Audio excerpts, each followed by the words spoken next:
Hi, this is my reflection video for Alexander Technique. I'm so sorry about the late assignment.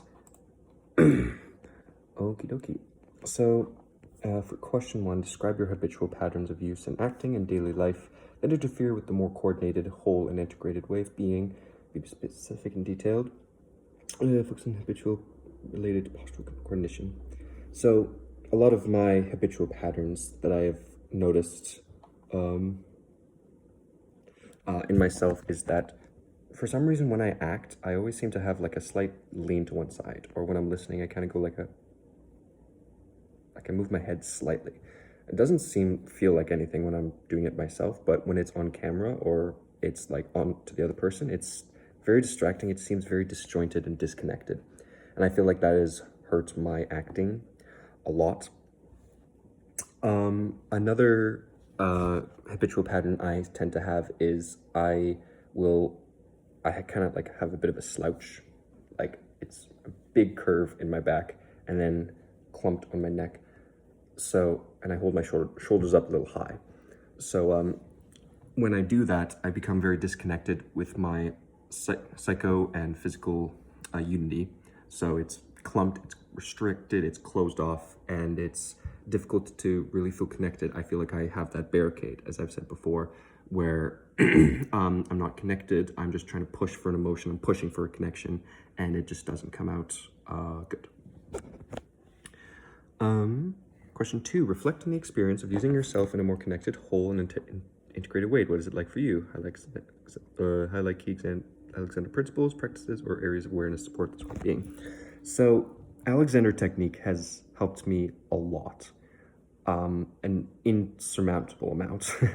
One of the biggest things that's helped me with is, as I've said before, that barricade. When I do my Alexander work, like the wall work, that's one that really helps me, or putting my hands on the wall and counting and then doing the line, as well as,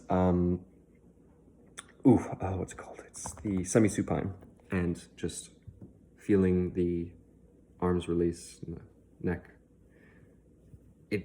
Even just that simple thing just felt like a barricade was lowered just by a tiny bit.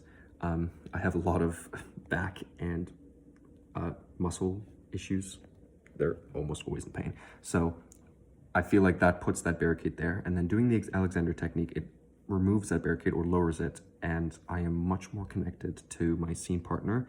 I'm much more connected to who I'm speaking to. I'm much more connected to what I'm saying. And that has helped me by an insurmountable amount. It's been phenomenal. Observe your self-tape and identify at least 3 moments where habitual patterns disrupted your expression if you demonstrate more connected. So, going over my my self-tape, one of the big ones I kept noticing was I started off really good. Like I had used the use of the, like thinking of the wave and sending the lines out as they float towards a destination. That was good. I felt like I did a very good job at the beginning part. However, I do this a lot in acting, is I'll do a part and I think it did very well. But because of that, I go in my head about how I said that. So for example, if I did my line of, now might I do it? Now he's a praying. And then that moment right there, after I just finished that line, I'm in my head and I'm thinking, wow, that was pretty good. That was pretty connected.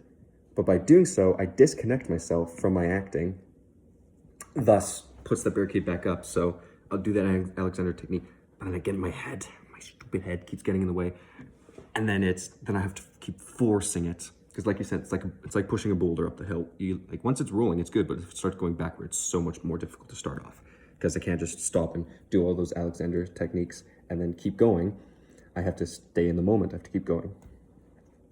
One point that was one of my habitual patterns, as I said, was the head moving and odd reshifting.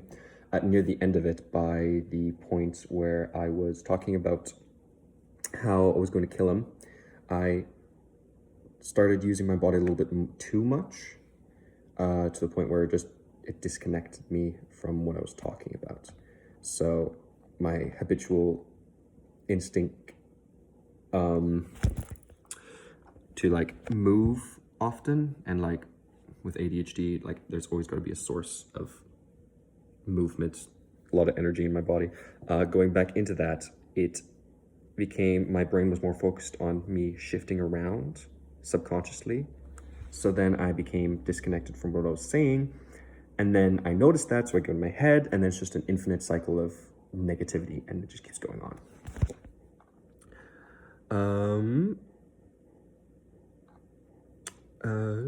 Was that the? Yeah. Choose 3 Alexander principle techniques. Explain how these principles reflect on the 3 moments you identified in your self-tape. So the ones I found was direction, end gaining, and psychophysical unity. So for direction, I had this little plant that was on my, a plant on my fridge, and I had done some breath work of thinking the psychophysical unity, connecting my body, readjusting, thinking the length of the spine, and thinking, sending that breath directly towards that plant. And so when I had that direction, I had purpose. I knew what I was speaking to rather than just saying lines randomly all over the place. By having something to speak it to, it gave me a sense of purpose, gave me a sense of knowing what I was trying to say, and it also gave me a bit of, when I was doing some experiments with it, like practicing, I started getting more emotional by sending that breath out, which was nice. So yeah, with that direction, by sending it out directly towards the plant, I felt very connected. I was in the moment, and I was in my body, but in a good way, not in like the in my body where I'm like, oh, how am I standing? How am I positioning kind of thing like that. It was all one. The second one was end gaining. So once again, I do the end gaining. It was near the end, just after the point where I was talking about how my dad would die. Not how he died, but yeah, it was just after the part how he died, and he was, and I was saying if it was justified or not to kill him. At that point, I just kept getting back in my head as much as I tried to re-correct it. And then I was like, okay, well, if I just keep going on, it'll be good. I'll make a connection. So I was end gaining. I was trying to get to that better result. I was trying to get that emotion. I was just trying to get that connection, but I was forcing it. And then I was just, at that point, I was just trying to rush it, just trying to go through it. And I kind of sped up. And then A, you have no idea what the person's talking about. And B, it was just garbage. And the last one, psychophysical unity. As I stated beforehand, connecting my mind, like the words I was saying, my mind, what I'm thinking about, putting that in my body. I actually did like a little test from one of my other classes they had, was to do my entire monologue, but with no words at all. So just do it as if like it was in my body. And that lined up really well with psychophysical unity, and it connected me to my body very nicely. There was points where I had done something with my body where I kind of from like subconsciousness, because I had done it practicing with like those movements, it like spurred up that emotion in that moment. And at other times I was just kind of disconnected from it. But all in all, I felt it was pretty good. And last but not least, connect the insights gained from this project to your work, PMTI sessions, other acting classes, and daily life. So I know I'm getting a little over that, but some of the insights and I've gotten from this has helped me a lot in my acting. Like I said before, that barricade coming down whenever I do my Alexander technique, being more connected to what I'm saying and being more emotionally connected and affected by my scene partner. As well as some, like for outside of acting, like outside of professional work, Alexander technique has helped me with some of my hobbies as well.